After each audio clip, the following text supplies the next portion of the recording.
Hello friends, financial year 24-25 में tax audit की report में वैसे तो काफ़ी चेंज हुए हैं, बट जो सबसे इंपॉर्टेंट चेंज है वो है एमएसएमई रिपोर्टिंग से रिलेटेड।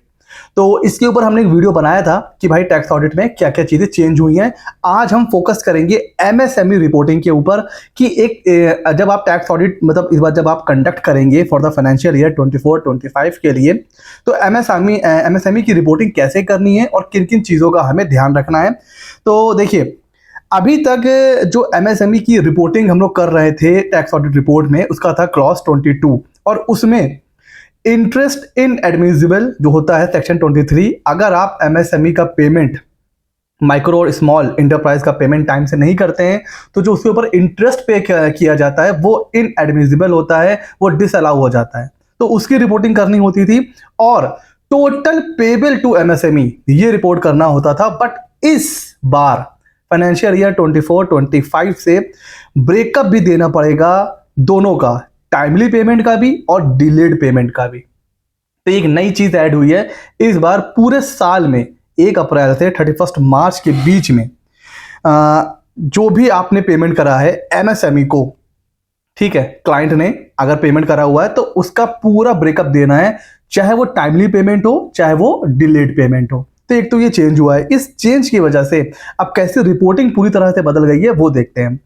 उससे पहले चलिए ये देख लेते हैं कि भाई ये माइक्रो और स्मॉल एंटरप्राइज क्या होते हैं, क्योंकि 1 अप्रैल 25 से ना उसकी डेफिनेशन भी चेंज हो गई है। तो जो नई डेफिनेशन है वो ये है सर कि कोई भी बिजनेस है अगर उसका इन्वेस्टमेंट प्लांट मशीनरी में अप टू 2.5 सीआर है और टर्नओवर है अप टू 10 सीआर, तो हम उसको बोलेंगे स्मॉल एंटरप्राइज।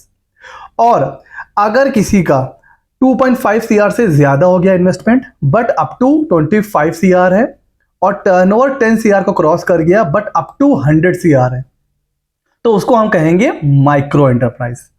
तो अब जैसे यहां पर क्या हो गया है, जो लिमिट है उसको बढ़ा दिया गया है। इट मींस ज्यादा से ज्यादा बिजनेस अब स्मॉल और माइक्रो की जो डेफिनेशन है उसमें आ जाएंगे। मतलब अब हमें रिपोर्टिंग करने के लिए और ज्यादा बिजनेस और ज्यादा रिपोर्टिंग की रिक्वायरमेंट होगी।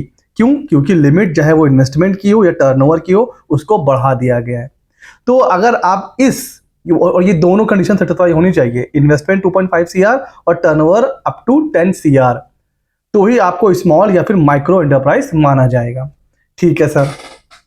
एमएसएमई का रूल बड़ा सिंपल सा है, वो ये कहता है कि भाई अगर आपके मतलब कोई एग्रीमेंट है तो ठीक है, 45 डेज की डेडलाइन है, और अगर बायर सेलर के बीच में कोई भी एग्रीमेंट नहीं है तो वहां पर हम लोग 15 डे की डेडलाइन मान के चलते हैं।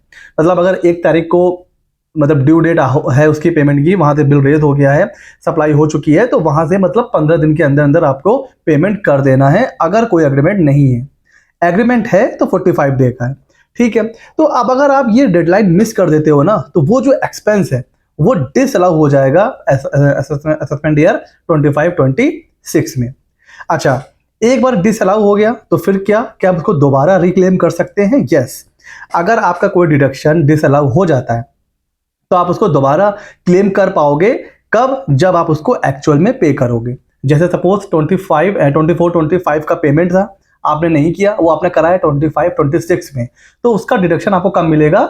नेक्स्ट ईयर में उसका मिल जाएगा। ठीक हो गया। तो ये कहता है एमएसएमई का पेमेंट रूल। अच्छा सर, अब क्लॉज 22 में जो रिपोर्टिंग रिक्वायरमेंट चेंज हुआ है उसमें अभी हमने देखा कि एक तो इंटरेस्ट एडमिसिबल ये पहले भी रिपोर्ट करना होता था और total amount payable to MSME ये रिपोर्ट करना होता था। बट इस बार हमें ब्रेकअप देना है। ब्रेकअप कैसे देना है?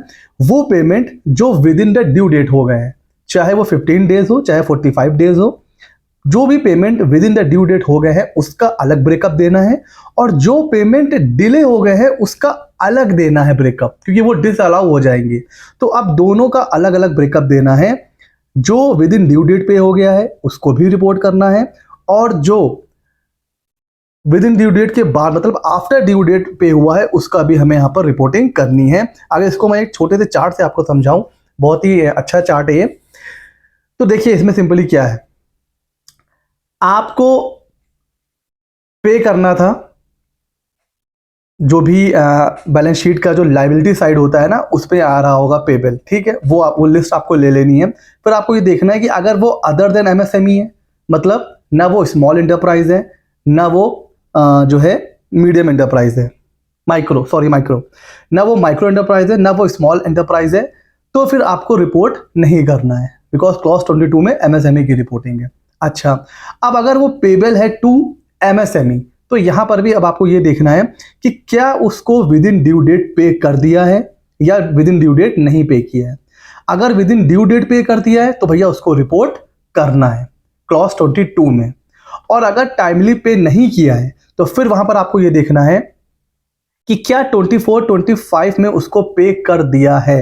अब ये केस क्या हो सकता है, लेट सपोज आपका कोई बिल था मई का, उसकी जो ड्यू डेट थी वो थी जून में पे करने की, जून 24, तो एमएसएमई एक्ट के हिसाब से विद इन 45 डेज पे कर देना चाहिए था, आपने नहीं किया, बट आपने 31 मार्च से पहले पहले पे कर दिया, 24-25 में ही पेमेंट हुआ है, लेकिन ड्यू डेट के अंदर पेमेंट नहीं हुआ है, तो उसको हम लोग डिसअलाउ नहीं करेंगे। बिकॉज रूल क्या कहता है, एक बार फिर से मैं आपको रूल पे लेके चल रहा हूं। रूल कहता है कि भाई अगर कोई भी एक्सपेंडिचर आपने डिसअलाउ किया कि भाई वो ड्यू डेट में पेमेंट नहीं हुआ है, उसको हम रिक्लेम कर सकते हैं in the year in which you actually pay them. तो भाई मई 24 का पेमेंट था, उसको जून में पे कर देना चाहिए था, तो एमएसएमई एक्ट के हिसाब से तो वो ड्यू डेट के बाद पे हुआ, लेकिन वो 24-25 में तो पे हो गया ना, 31 मार्च से पहले पहले पे हो गया। और रूल क्या कहता है, जिस ईयर में आप उसको पे करोगे उस ईयर में वो अलाउ हो जाएगा। तो हमने करंट ईयर में ही पे कर दिया है, एमएसएमई के हिसाब से हमने टाइम से पे नहीं किया है, लेकिन उसी फाइनेंशियल ईयर में हमने पे कर दिया है, तो ये भी एडमिसिबल हो जाएगा। यहां पर कोई एक्सपेंडिचर डिसअलाउ नहीं होगा और इसको आपको रिपोर्ट करने की भी नीड नहीं है।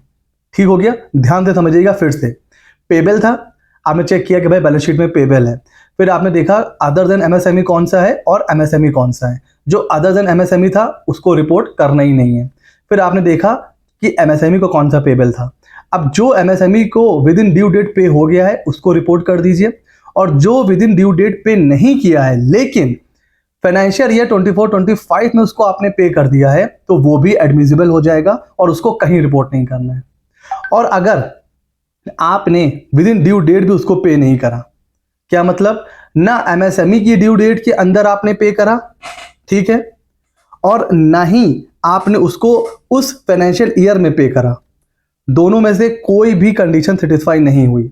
अब यहां पर देखेंगे क्या वो कैपिटल एक्सपेंडिचर है कि रेवेन्यू एक्सपेंडिचर है। अगर वो कैपिटल एक्सपेंडिचर है तो ये जो रूल है ना क्लॉज 22 रिपोर्टिंग का, ये कैपिटल एक्सपेंडिचर पर एप्लीकेबल नहीं है। तो चाहे वो सामने वाला एमएसएमई में है नहीं है, अगर वो कोई कैपिटल एक्सपेंडिचर है तो ये रूल एप्लीकेबल नहीं होता है। रीजन क्या है, देखिए आप कौन सा खर्चा डिसअलाउ करोगे ये मुझे बताइए। आप वही एक्सपेंडिचर डिसअलाउ करोगे ना जो प्रॉफिट एंड लॉस के डेबिट में है, क्योंकि प्रॉफिट एंड लॉस के डेबिट में है, इट मींस उससे प्रॉफिट कम हो रहा होगा। अब अगर उसको आप डिसअलाउ करोगे तो प्रॉफिट बढ़ जाएगा, तो आप उसी एक्सपेंडिचर को डिसअलाउ कर सकते हो जो प्रॉफिट एंड लॉस के डेबिट में आया हुआ है।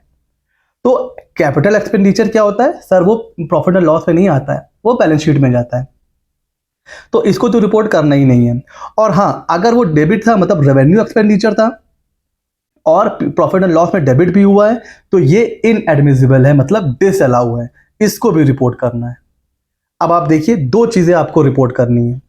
कौन सा, वो एमएसएमई का पेमेंट जो within the due date हो गया है, 15 दिन और 45 दिन, 15 डेज 45 डेज, अगर within MSME due date पे हो गया है उसको रिपोर्ट करना है, और जो विद इन ड्यू डेट पे नहीं हुआ है उसमें से फिर आपको देखना है कि क्या वो प्रॉफिट एंड लॉस के डेबिट में है।